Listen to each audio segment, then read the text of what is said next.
Sábado, 3 de junho de 2023. Começa agora o Pix News. Confira os destaques dessa edição. Após baixa nas vendas durante a pandemia, o mercado de automóveis começa uma lenta recuperação. Reflexões e desafios vivenciados no cotidiano são os temas do livro Travessia, escrito pelo diácono Carlinhos e lançado nesta semana. Café agroecológico foi servido no hall da Assembleia Legislativa. Governo do Rio Grande do Sul lança o programa Inverno Gaúcho com Saúde. Ex-senador Fernando Collor de Mello é condenado pelo STF por corrupção passiva e lavagem de dinheiro. Líderes de 11 países se reuniram em Brasília. Encontro busca estreitar o diálogo entre as nações. Essas e outras notícias a partir de agora, no Pix News.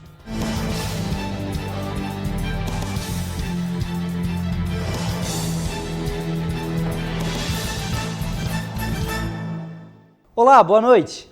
Olá, obrigado pela companhia.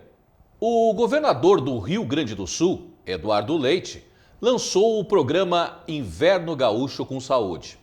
Com recurso do Tesouro Estadual de mais de 10 milhões, o Estado busca o enfrentamento às doenças respiratórias nesta época do ano, além de uma logística para vacinar o maior número de pessoas possível. No Inverno Gaúcho, a demanda aumenta consideravelmente nas unidades hospitalares públicas. Esteve presente na solenidade a secretária de Estado de Saúde, Arita Bergman, e demais autoridades e convidados. O programa Inverno Gaúcho com Saúde destinará mais de 10 milhões para o enfrentamento de doenças respiratórias nos serviços hospitalares. Os recursos são oriundos do Tesouro Estadual. Segundo o governador, está previsto dentro do programa ajuda aos municípios diante de um inverno rigoroso, característico no Rio Grande do Sul. Também está previsto na logística a ampliação de horários de vacinação, equipamentos para unidades intensivas pediátricas e telemedicina. Os meses de junho a agosto são considerados de alta demanda por atendimento em saúde e as doenças de origem respiratórias são as principais causas de internação entre crianças e adolescentes. Entre as enfermidades estão os casos de pneumonia, bronquite, bronquiolite e asma. Eduardo Leite também destacou a importância da vacinação e o fato do Rio Grande do Sul nunca ter atingido a meta anual de 90% de vacinação contra a influenza na faixa entre 0 e 14 anos, onde evitaria um grande número de internações. O governador falou ainda sobre a importância da ação, em especial o atendimento para crianças, e alertou que a população redobre os cuidados para o período que se aproxima. O governo do estado está anunciando aqui, são 10 milhões e 100 mil reais que a gente está aportando para poder dar suporte aos municípios com as estratégias agora para o inverno, que devem envolver, inclusive, ampliação de horários de atendimento das unidades de saúde, horários para atendimentos em vacinação, especialmente a vacina para a influenza, mas também a da pneumonia e outras que são muito importantes. É importante destacar para a nossa população a relevância das vacinas, a proteção, que a imunização é fundamental para as crianças, para os públicos de mais idade também. Equipamentos disponibilizados aos hospitais para esse atendimento nas UTIs pediátricas e internações que são mais recorrentes nesse período do ano, e também recursos que vão viabilizar a telemedicina, que são profissionais disponibilizados para dar assistência, apoio, profissionais especializados dedicados numa faixa de horário para o atendimento lá na ponta, quando um profissional de saúde precisa de algum tipo de orientação, de algum profissional, de um médico especialista, e que com essa orientação pode evitar a internação de uma criança por ter uma orientação correta já naquele momento. Então, são algumas das estratégias que estarão atendidas por esses 10 milhões de reais que a gente está disponibilizando para o enfrentamento de mais um inverno aqui no nosso estado.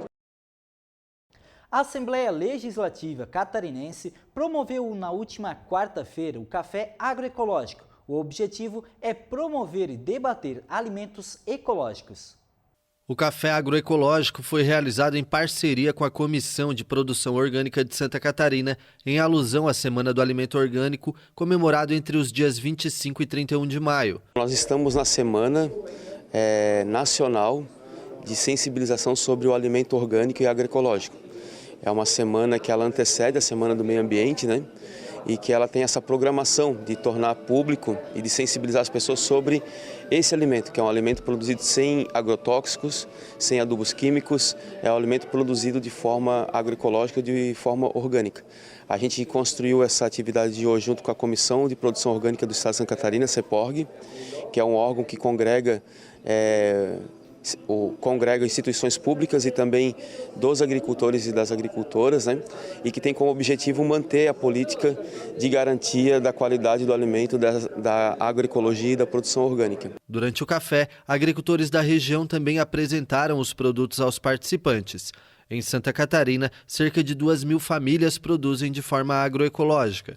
Um produto mais limpo, saudável dentro da sua casa, primeiramente, né? E em prol toda a natureza em torno. Então isso faz o bem da família e o bem da propriedade. O gratificante de tudo é a gente poder mostrar que é possível produzir sem agredir de forma que a outra agricultura tem feito com a natureza, né? Na sequência foi feito o lançamento oficial do seminário Modalidades de Compras Públicas para Aquisição de Alimentos Provenientes da Agricultura Familiar e Produção Orgânica. No total, serão 3 eventos por todo o estado. As datas e os locais ainda serão divulgados. A gente aprovou na Comissão de Turismo e Meio Ambiente da Assembleia Legislativa, do qual eu sou presidente, um conjunto de 13 seminários regionais. Serão 12 regionais e um estadual sobre 2 políticas importantes de aquisição de alimentos, ou de compra direta da agricultura familiar, que é o Programa Nacional da Alimentação Escolar, o PNAE, e o Programa de Aquisição de Alimentos. O Programa de Aquisição de Alimentos é quando o governo compra alimentos e distribui, compra do agricultor diretamente, distribui para a rede socioassistencial. E o PNAE é o da alimentação escolar, onde nós temos uma regra hoje que pelo menos 30% precisa ser oriundo da agricultura familiar, seja a alimentação escolar do estado ou do município. Esses 30% ele é preferencialmente de forma agroecológica, né? E o assunto agora é turismo em Santa Catarina. O governo do estado lançou oficialmente o planejamento turístico para a temporada de inverno. A intenção é se posicionar como destino qualificado na estação mais fria do ano. Santa Catarina é conhecida internacionalmente pelas belezas naturais. Quando se fala no estado, logo vem em mente as praias. É que os destinos mais belos do Brasil se encontram aqui. A Praia do Rosa, por exemplo, foi eleita uma das baías mais belas do mundo.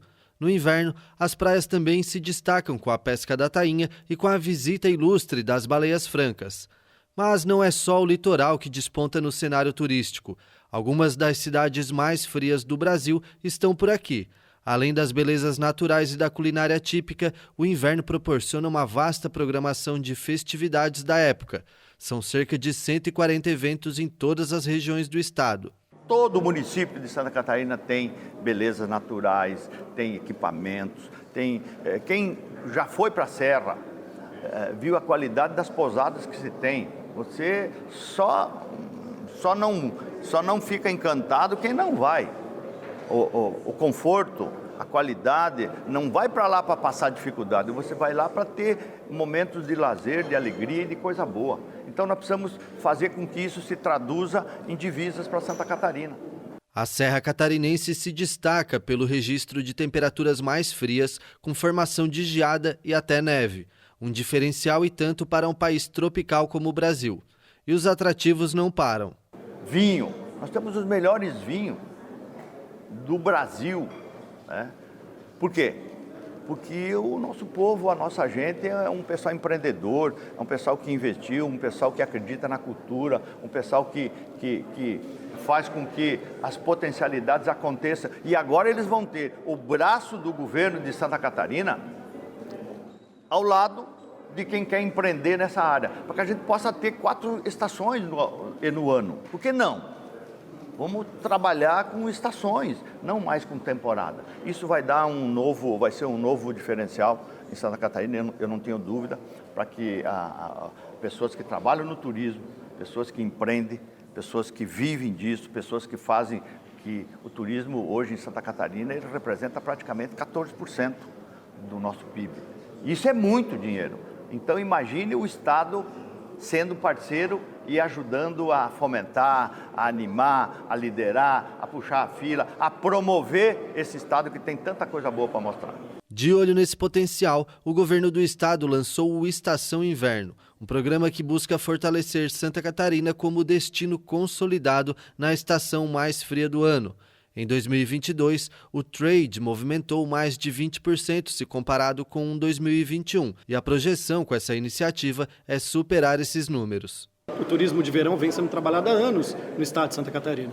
E o inverno ficou do lado, ficou sendo um trabalho do trade em si, né? O governo estava ausente desse trabalho. Então a criação desse grupo é um grande trabalho, é uma grande ação governamental de planejamento, no qual eu vejo que em poucos anos, nós vamos estar trazendo resultados eficientes e tão perto dos resultados de verão, porque a experiência do inverno catarinense ela é tão boa ou melhor em algumas fases do que o próprio verão. O mercado de automóveis voltou a apresentar números positivos após resultados desanimadores durante a pandemia, quando os preços aumentaram. O setor de seminovos e usados é um dos que mais cresce. Nesse ano, até mesmo os novos tiveram crescimento nas vendas, mas nada supera os números de antes da pandemia. Uma recuperação lenta, mas que vem trazendo esperança para o setor de automóveis no país.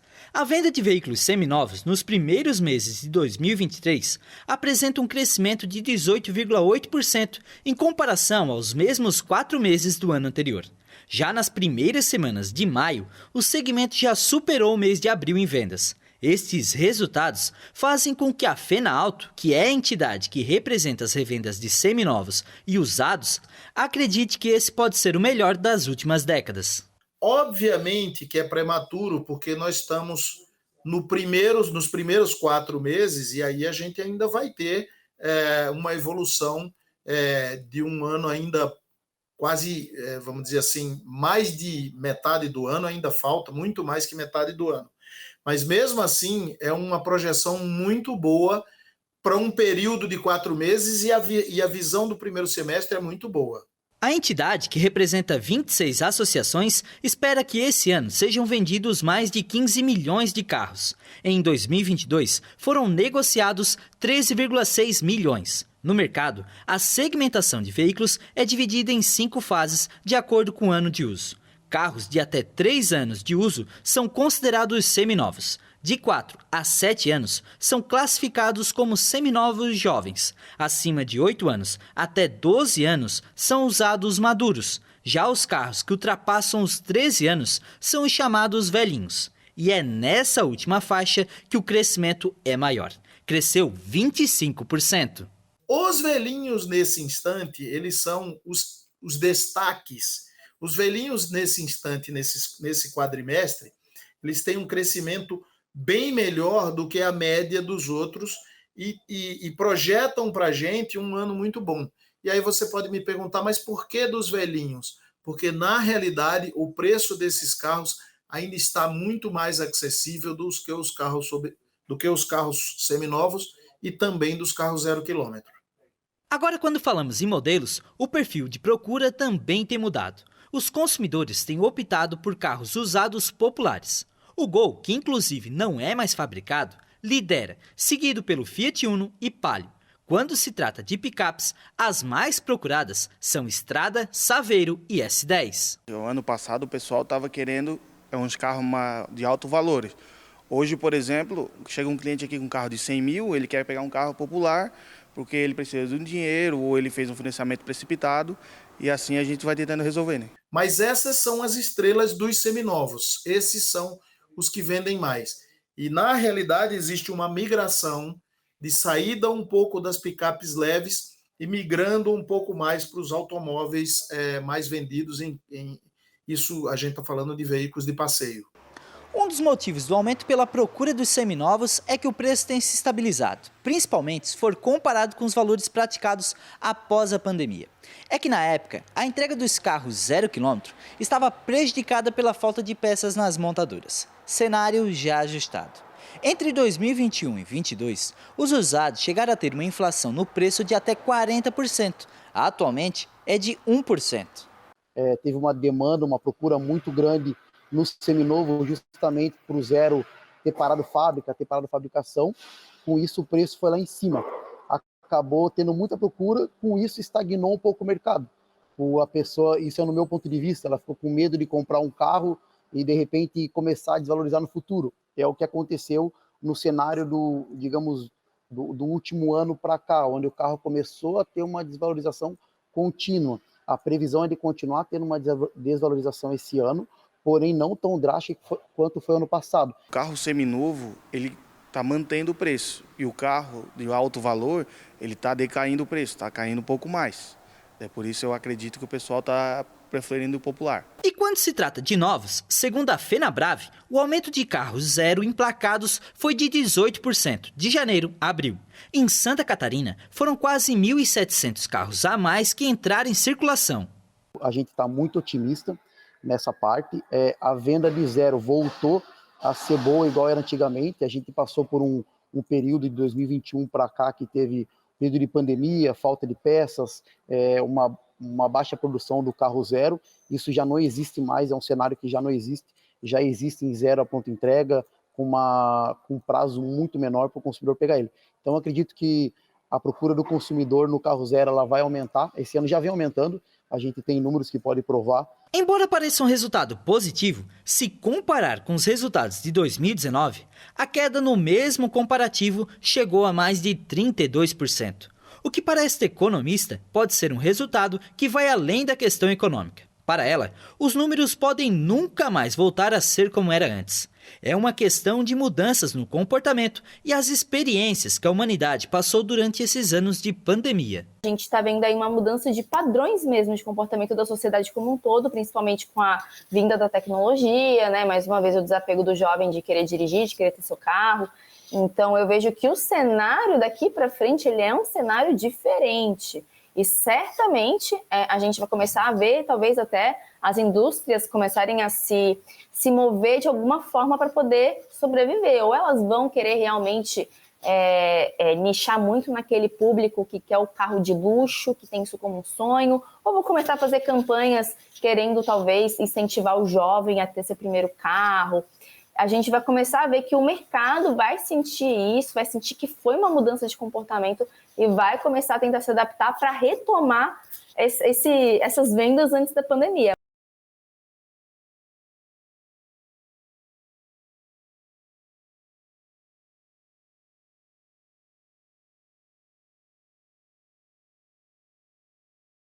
E foi realizado o lançamento do livro Travessia, escrito pelo diácono Carlinhos. Nossa equipe acompanhou a sessão de autógrafo realizada na livraria São Joaquim. Essas mãos estavam ansiosas para receber um autógrafo, e foram muitos deles. A fila era grande para receber as palavras de carinho que ficarão guardadas de recordação no livro que foi lançado na noite desta última quarta-feira. Travessia é a coletânea de artigos escritos pelo Carlinhos no jornal Correio da Praia nos últimos 4 anos. Os textos buscam trazer ao leitor reflexões sobre os desafios vivenciados no cotidiano de todos. E a partir das nossas realidades, das nossas angústias, nossos medos, nossas alegrias também, nossas esperanças, que esse livro foi trabalhado. Por isso que eu até digo que se as pessoas se identificarem um pouco com o livro, é porque dentro de cada um deles tem um pouquinho dessas pessoas, que é partindo da realidade da vida dessas pessoas que a gente foi construindo o livro. Diácono há mais de 20 anos, muitos dos presentes que vieram prestigiar o lançamento do livro conhecem o Carlinhos pelos serviços prestados para a comunidade. Carlinhos ele é inspiração com as suas palavras, com a sua sabedoria, com todo o conhecimento que ele tem da palavra de Deus, e isso comove e toca cada um, porque toca no coração da gente, Ele é um exemplo de vida e de fé, Ele é uma inspiração para toda a comunidade, para Garopaba, Ele é um nativo daqui, da minha comunidade de Areias de Macacu, então eu tenho muito orgulho dele. Porque é uma pessoa que nos ensina muito o povo de Garopaba. E esse livro, com certeza, vai dar direção à vida de muitas pessoas, porque eu sei que aqui dentro vai ter um conteúdo muito importante para cada garopabense, para cada um que lê o livro que ele escreveu.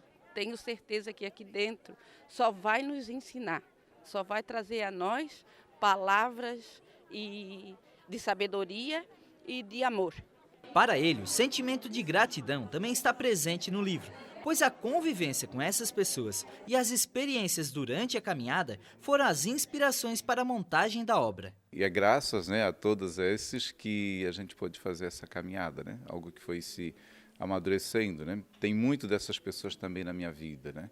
Então, esse sentimento de gratidão e depois a amizade, essa amizade que foi sendo construída ao longo desses anos todos, da presença deles na minha vida, minha também na vida de muitos desses, que pelo trabalho que a gente faz na igreja, como diácono. Então, alguns desses que estão aqui hoje são pessoas que a gente fez o batizado, que a gente fez o casamento, que a gente participou, de repente, no momento de dor, no sepultamento de um pai, de uma mãe, de um parente. Então, foi se criando esse lado, esse vínculo de carinho, de amizade. O autor apresenta a vida como uma travessia, na qual estamos de passagem. E o livro busca auxiliar nos rumos desta viagem. Continuar acreditando no ser humano, mesmo diante dos erros, diante das nossas limitações.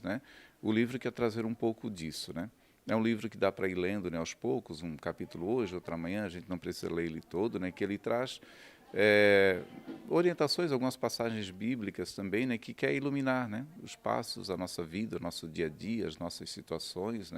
Então é isso que as pessoas vão encontrar. Quem sabe ali, em algum determinado capítulo, em uma parte do livro, vão encontrar alguma mensagem que possa ajudar, trazer esperança, alegria, força na travessia.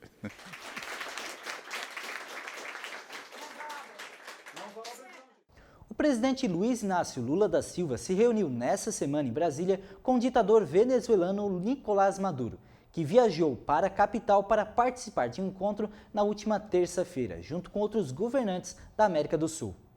O presidente Nicolás Maduro, que chegou a Brasília no domingo à noite, foi recebido pelo presidente Luiz Inácio Lula da Silva nesta segunda-feira no Palácio do Planalto. O encontro ocorreu na véspera da reunião organizada por Lula com a maioria dos governantes da América do Sul. De acordo com a agenda divulgada pela Presidência da República, também estavam previstas uma reunião ampliada e uma cerimônia de assinatura de acordos. Os dois chefes de Estado analisaram os avanços no processo de normalização das relações bilaterais, incluindo a reabertura das respectivas embaixadas. Lula, que voltou ao poder em janeiro para o terceiro mandato, retomou as relações diplomáticas com o governo Maduro, que haviam sido ignoradas pelo presidente Jair Bolsonaro em razão das medidas ditatoriais impostas no país vizinho. Nesta terça-feira, os dois participam da reunião convocada pelo presidente brasileiro com os governantes da América do Sul, a qual definiu como um retiro. Lula busca reativar a integração de uma região com divergências ideológicas e crises internas. Com exceção da presidente peruana, Dina Boluarte, todas as lideranças confirmaram presença no primeiro encontro regional em quase uma década. E você vai ver a seguir. Polícia Civil do Rio Grande do Sul e catarinense desmantelam quadrilha que aplicava o chamado golpe dos nudes. Presidente Lula confirma a indicação do advogado Cristiano Zanin para ministro do STF. Presidente Lula reúne líderes sul-americanos em Brasília para recompor o diálogo e a integração regional. Modelo venezuelana sonha em ser primeira mulher transexual a competir no Miss Venezuela. Nós já voltamos.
Somos emoção e razão.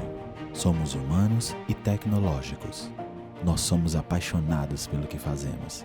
Esta é a nossa vocação. Hospital Veterinário Vital. Unidade Laguna, Unidade Imbituba, Garopaba. E estamos de volta. No início desta semana, a Polícia Civil do Rio Grande do Sul, em parceria com a Catarinense, desmontaram um grupo criminoso acusado de aplicar o golpe dos nudes. Foram realizadas mais de 100 medidas judiciais. 33 pessoas foram presas. O grupo criminoso atuava em 8 cidades do Rio Grande do Sul e nos bairros Ingleses e Carianos, localizados na cidade de Florianópolis, Santa Catarina. Os criminosos são acusados de realizar extorsão de dinheiro após conseguirem fotos íntimas das vítimas. Eles aliciavam jovens garotas que entravam em contato com os homens. Após a troca de mensagens e o compartilhamento de nudes, os acusados iniciavam as ameaças. Através de celulares e internet, eles estavam arregimentando adolescentes na rua para que essas adolescentes fornecessem e confeccionassem vídeos e fotografias nuas ou seminuas para, a partir daí, realizar golpe de nudes, se fazendo passar por autoridades públicas gaúchas. Em 12 estados, somente a nossa investigação demonstrou mais de 80 vítimas que caíram nesse golpe, perfazendo um total de lucro da organização criminosa de R$450 mil, comprovado no inquérito policial. O golpe foi aplicado em 12 estados. Segundo as investigações, que duraram 11 meses, as vítimas tinham um perfil. Que era um grupo que visava pessoas sem envolvimento nenhum com crime, tinham preferência por profissionais liberais, médicos, engenheiros, dentistas, empresários. Por que eles procuravam essas pessoas? Porque sabiam que essas pessoas teriam receio, teriam vergonha de procurar a polícia.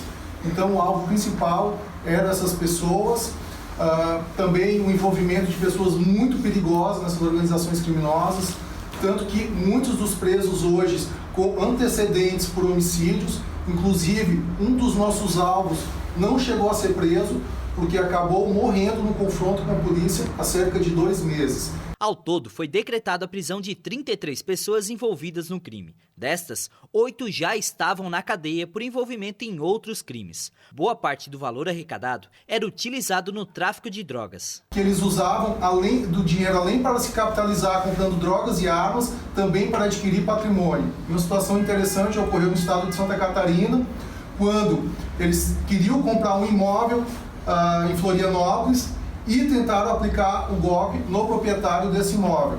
O proprietário acabou não se deixando levar pelos criminosos e eles chegaram lá e acabaram pagando o preço que o proprietário do terreno estava pedindo. Os laranjas que emprestavam as contas para o depósito do dinheiro e as jovens aliciadas também estão respondendo pelo crime.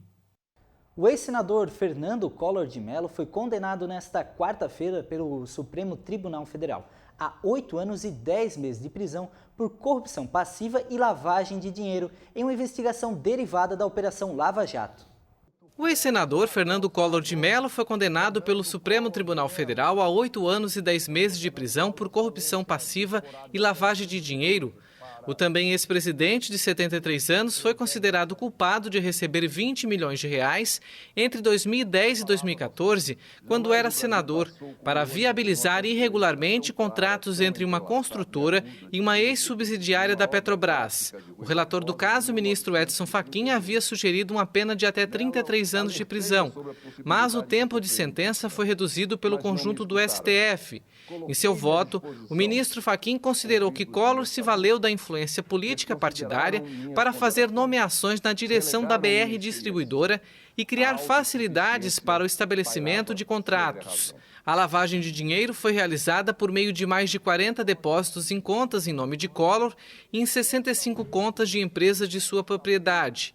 A defesa de Collor nega as acusações. Primeiro presidente eleito por voto popular após a ditadura militar, Collor renunciou à presidência em 1992, em meio a denúncias de desvios e corrupção. E o presidente Luiz Inácio Lula da Silva sofreu um revés na noite de quarta-feira no Congresso, com a aprovação da reestruturação de atribuições de ministérios. Apesar disso, o governo evitou a redução de 37 pastas para 23, o que seria uma derrota ainda maior. A Câmara dos Deputados aprovou na noite de quarta-feira o texto base de uma medida provisória para reestruturar o governo e diluir o poder de alguns ministérios, o que enfraquece as promessas climáticas feitas pelo presidente. O projeto aprovado por 337 votos a 125, que vai ser analisado pelo Senado nesta quinta-feira, altera as atribuições de vários ministérios e representa uma nova derrota para o governo Lula no Congresso. Com as mudanças aprovadas, o Ministério dos Povos Indígenas vai perder uma das principais atribuições, a responsabilidade pela demarcação de novas terras indígenas, que vai passar a ser supervisionada pelo Ministério da Justiça. Outra pasta que vai sofrer com alterações é o Ministério do Meio Ambiente, que vai perder as competências sobre o cadastro de terras rurais, fundamental no monitoramento de combate ao desmatamento ilegal. Apesar de ter sofrido o segundo revés no Congresso em 24 horas, Lula conseguiu evitar uma derrota ainda maior. O governo tentava, desde amanhã, evitar a rejeição total da medida provisória, que valida a composição de 37 ministérios determinada por Lula em janeiro, com validade até esta quinta-feira. A não votação da MP ou a rejeição significaria automaticamente um drástico encolhimento da estrutura atual para o modelo utilizado pelo ex-presidente Jair Bolsonaro, com 23 pastas. Na terça, os deputados aprovaram um projeto de lei que limita a demarcação de terras indígenas, uma promessa de campanha de Lula que estava paralisada por vários anos. A iniciativa estabelece que as terras reservadas às comunidades originárias devem se restringir àquelas ocupadas por indígenas à época da promulgação da Constituição em 1988.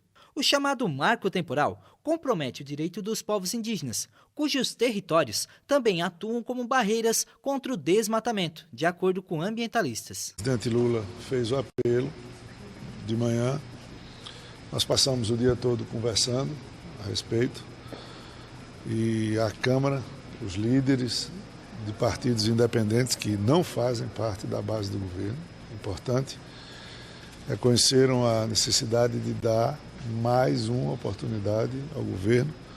Portanto, nós estamos longe ainda de estarmos comemorando uma base, como alguns tentam perpassar. Amanhã será um novo dia, o dia de o Senado apreciar a matéria e o governo ter a oportunidade de voltar a trabalhar e o presidente Lula, aí sim, de forma mais efetiva, entrar junto com seus ministros numa articulação mais permanente, mais correta.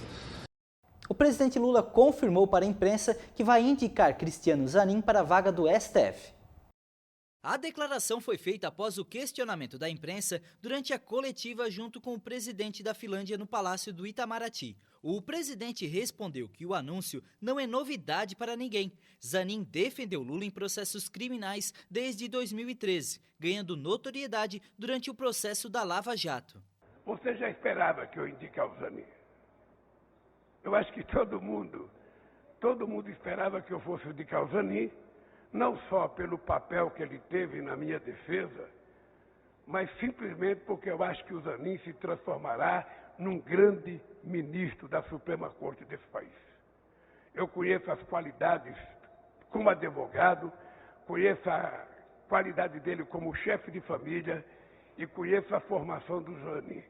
Ele será um excepcional ministro da Suprema Corte, se aprovado pelo Senado, e eu acredito que será, e eu acho que o Brasil vai se orgulhar de ter o Zanin como ministro da Suprema Corte.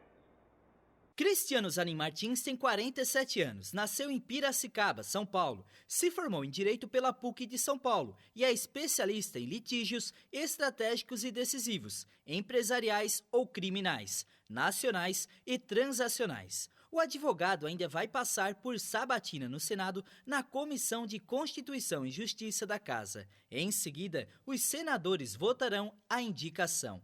Caso aprovado, ele vai preencher a vaga deixada pelo ex-ministro do Supremo, Ricardo Lewandowski, que se aposentou em abril. O presidente do Senado Federal já se posicionou sobre o assunto. Sim, eu me encontrei ontem com o Cristiano Zanin.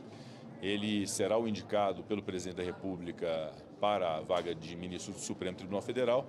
Essa mensagem deve chegar hoje ao Senado e, chegando, nós vamos encaminhar a Comissão de Constituição e Justiça. Eu já conversei com o presidente Davi Alcolumbre, que dará o andamento à mensagem na Comissão de Constituição e Justiça.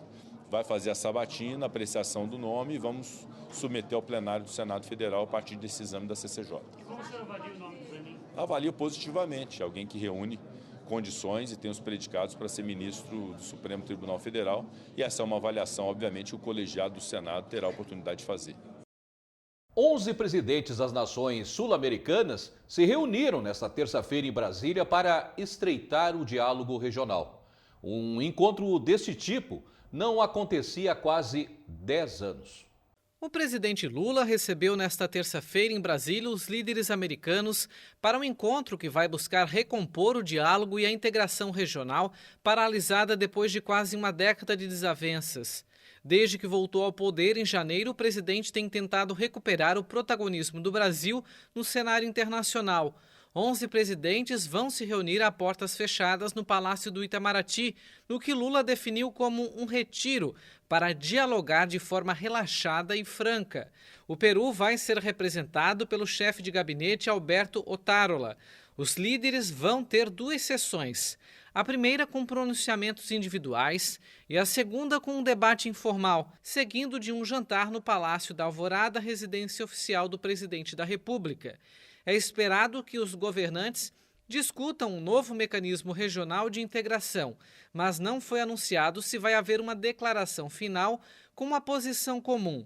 O encontro entre os líderes sul-americanos não ocorria desde a cúpula da Unasul, celebrada em 2014 em Quito. Criada em 2008 por Lula e pelo então presidente venezuelano Hugo Chávez, para equilibrar a influência dos Estados Unidos na região, a União das Nações Sul-Americanas perdeu força depois das vitórias de conservadores em vários países, cujos líderes deixaram a organização de lado. O encontro conta com a presença do presidente da Venezuela, o ditador Nicolás Maduro, que foi recebido pelo governo brasileiro com honras de Estado. O Serviço Meteorológico de Xangai anunciou que a cidade chinesa registrou temperatura mais elevada em um mês de maio em mais de um século. Não fazia tanto calor em um mês de maio em Xangai há mais de 100 anos.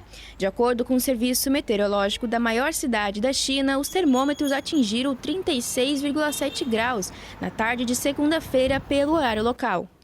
A temperatura na estação de metrô Xujianhui ainda supera em 1 grau o recorde de 35,7, registrado 4 vezes, em 1876, 1903, 1915 e 2018.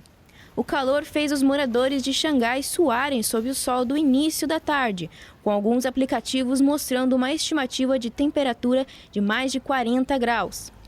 Há 2 semanas, a ONU advertiu que o período entre 2023 e 2027 será quase certamente o mais quente já registrado na Terra, sob o efeito combinado dos gases de efeito estufa e do fenômeno climático El Niño, que elevam as temperaturas.